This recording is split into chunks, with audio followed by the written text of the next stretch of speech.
Germany में किस तरीके की भावनाएं हैं, क्या चल रहा है वहां दिमागों में, जरा उनसे समझते हैं। हमारे साथ जर्मनी से प्रसून शर्मा जुड़े हुए हैं। प्रसून जी, क्या चल रहा है जर्मनी में, इस विजिट को कैसे देखा जा रहा है? जी नमस्कार। ये विजिट एक ग्लोबल इम्पैक्ट रिलेटेड विजिट रहेगी। पूरा विश्व इसको देख रहा है और ये जिस समय हो रहा है, पहला जो पीस टॉक्स चल रही है, क्या भारत इसमें भूमिका अदा कर सकता है कंक्लूजन में, क्योंकि प्रेसिडेंट पुतिन जितना हमारे लीडरशिप पे विश्वास करते हैं, बाकी किसी लीडरशिप पे इतना नहीं करते हैं। तो और जनवरी में हमारे रिपब्लिक डे में यूरोपियन कमीशन और यूरोपियन काउंसिल दोनों के प्रेसिडेंट मुख्य अतिथि के तौर पे आ रहे हैं। और थर्डली, भारत अपना यूएस के साथ बायलैटरल जो ट्रेड एग्रीमेंट है वो ऑलमोस्ट क्लोजिंग पे है। तो ये पूरे ग्लोबल इम्पैक्ट रिलेटेड जो एक्टिविटीज में भारत का इन्फ्लुएंस है वो दर्शा रहा है। और इन तीनों चारों में ही भारत कहीं ना कहीं अपना रोल अदा कर रहा है। और फेब में जब हम एआई समिट करेंगे तो तकरीबन 40 प्लस राष्ट्रीय अध्यक्ष उसमें सम्मिलित होंगे। तो ये एक पूरा ग्लोबल इम्पैक्ट रिलेटेड मीटिंग्स और समिट्स हो रही है। और पूरा विश्व, खासकर यूरोप, बहुत ही मैं कहूंगा कि एक पॉजिटिव एस्पेक्ट से देख रहा है। कॉशियस जरूर हैं वो। भारत और रशिया के बीच जो ये बड़ी बात आप कह रहे हैं सर, ये बड़ी बात आप कह रहे हैं कि पूरे वर्ल्ड पर इसका इंपैक्ट होगा। ऐसा नहीं है कि किसी एक पर्टिकुलर रीजन पर इसका इंपैक्ट होगा। और वो क्यों होगा, उसकी शुरुआत हुई थी वहां से जहां पर विनय शुक्ला साहब ने एक बात अंडरलाइन की थी कि भारत की ताकत और भारत का आने वाले समय में जो प्रोजेक्शन दिखाई दे रहा है, कहीं पर कोई इग्नोर नहीं कर सकता। और इसीलिए भारत के प्रधानमंत्री ने बीते दिनों में कहा था, यूनाइटेड नेशन सिक्योरिटी काउंसिल को लेकर रिविजन्स अब मस्ट हैं। एक बार फिर से एम्बेसडर वोरा के पास जाऊं, उससे पहले खबर दिखा दूं आपको। यूक्रेनी ड्रोन हमले के बाद पूरे मॉस्को में एयर रेड अलर्ट है। यूक्रेनी सीमा से 250 से ज्यादा फाइटर ड्रोन दागे गए हैं। ड्रोन से हमले लगातार किए जा रहे हैं यूक्रेन की तरफ से। और उसी में एक सिलसिला ये भी, रूस ने 230 से ज्यादा यूक्रेनी ड्रोन मार गिराने का दावा किया। मॉस्को में कई जगह दिखा यूक्रेनी ड्रोन का मलबा। यहां जरा सुनिए ये भिनभिनाती हुई मक्खियों की सी आवाज एक साथ, जब बहुत सारे ड्रोन भेजे जाते हैं दुश्मन की तरफ, तो जो आवाजें आती हैं और साथ में वो जिस तरीके से एयर डिफेंस सिस्टम को सैचुरेट करता है, उसकी तस्वीरें यहां पर। लेकिन उधर मॉस्को की तरफ से भी दावा यह किया जा रहा है कि हमने ज्यादातर को मार गिराया। यूक्रेन एक बार फिर से अपने ड्रोन के साथ यहां पर दिखाई दे रहा है। जनरल कुलकर्णी से इसके मायने समझेंगे, लेकिन एम्बेसडर वोरा से एक जरा बात मैं समझ लूं।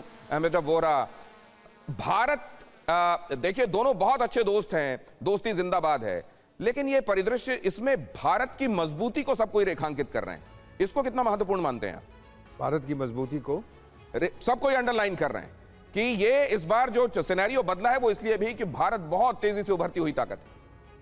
आपने बहुत अहम प्रश्न पूछा और आपने खुद ही जवाब दे दिया उसका, कि सारी दुनिया इस समय देख रही है किस तरह भारत दुनिया की सबसे थर्ड नंबर पे मिलिट्री पावर में है, थर्ड लार्जेस्ट इकोनॉमी है, नंबर 1 पॉपुलेशन, एटसेट्रा एटसेट्रा। जो चीज़ें चाणक्य ने 2400 साल पहले कही थी कि देश में होनी चाहिए, अगर उसको पूरी तरह से अपनी ताकत को आजमाना है, तो ये सब कुछ हमारे पास है। लेकिन सर ये जो ढर्रा बना रहा अभी तक, खासतौर से यूनाइटेड नेशन सिक्योरिटी काउंसिल का भी, ये तमाम चीजें बदलने में और हिलने में कितना वक्त लेंगी सर? 500 साल।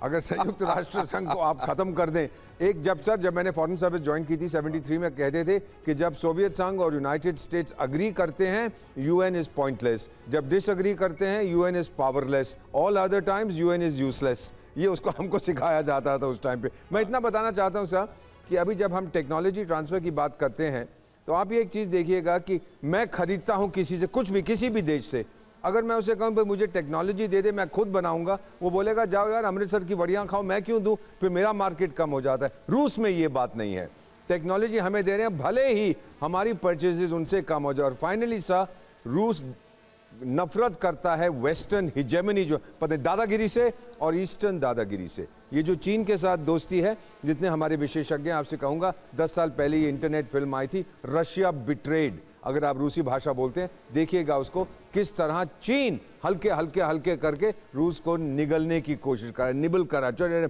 छोटे आप लोग तो टीवी में बाइट करते हैं ना, तो वो इन रियलिटी बाइट कर रहा है। इसीलिए पुतिन साहब का एक, मुझे अभी तक याद है कमेंट में, उसमें मॉस्को में था कि सब लोग एक बाइट करना चाहते हैं रूस का, हम उनके दांत तोड़ देंगे। This is something between India and Russia.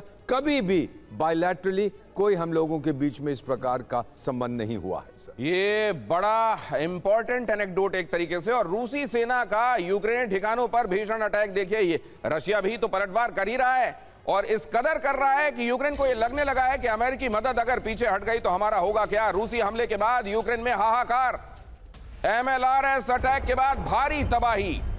ये देखिए जरा तबाही की तस्वीरें देख लीजिए, मल्टी लॉन्च रॉकेट सिस्टम से की गई तबाही। वैसे भी ज्यादातर जगहें अब यूक्रेन में ऐसी दिखाई देती हैं, कीव तो एकदम पहचान में नहीं आता, लेकिन अब यहां पर ये जो हिमाकतें यूक्रेन की तरफ से अब भी हो रही हैं, ड्रोन्स भेजे जा रहे हैं, हमले किए जा रहे हैं, कहीं कार बॉम्ब ब्लास्ट हो जाता है। जाहिर है इसके पीछे भी आज के दौर में तो यही माना जाएगा कि यूक्रेन ने करवाया। वैसे में रशिया जब फ्यूरियस होता है तो देखिए क्या तस्वीरें आती हैं यूक्रेन के भीतर से। जबकि ये रशिया यूक्रेन युद्ध एक बहुत बड़ा मसला है पूरी दुनिया के लिए। जरा ये भी देखिए युद्ध में आज की स्थिति क्या कहती है। 3 साल 9 महीने, लेकिन आज अगर इसको पॉज करें टाइमलाइन को तो क्या दिखाई देता है यूक्रेन में आज की स्थिति। रशिया यूक्रेन में दोनों तरफ से हमले तेज हैं, दोनों ही तरफ से एक दूसरे पर हमले किए जा रहे हैं। रूसी हमले में 4 की मौत हुई है, 30 घायल हुए हैं। कीव, खेरसोन, डोनेस्क में रूस का हमला हुआ है। बेलगोरोद में यूक्रेन का ड्रोन अटैक हुआ है। यूक्रेनी ड्रोन अटैक में 2 की मौत हुई है। रूस ने डोनबास में 309 यूक्रेनी ड्रोन मार गिराए हैं। तलखी कितनी ज्यादा है उस समय जबकि ये विजिट हो रही है, एक दूसरे को कैसे देखा जा रहा है। रशिया और यूक्रेन के बीच में क्या कोई पीस के लिए कोशिश कामयाब होगी? क्या वो लोग जो पीस ब्रोकर करने की कोशिश कर रहे हैं उनका कोई दांव काम आएगा, या भारत ही इसमें एक लिमिटिंग फैक्टर है? वो लिमिटिंग फैक्टर जैसे ही पूरा होगा ये पीस वाली नौबत आ जाएगी।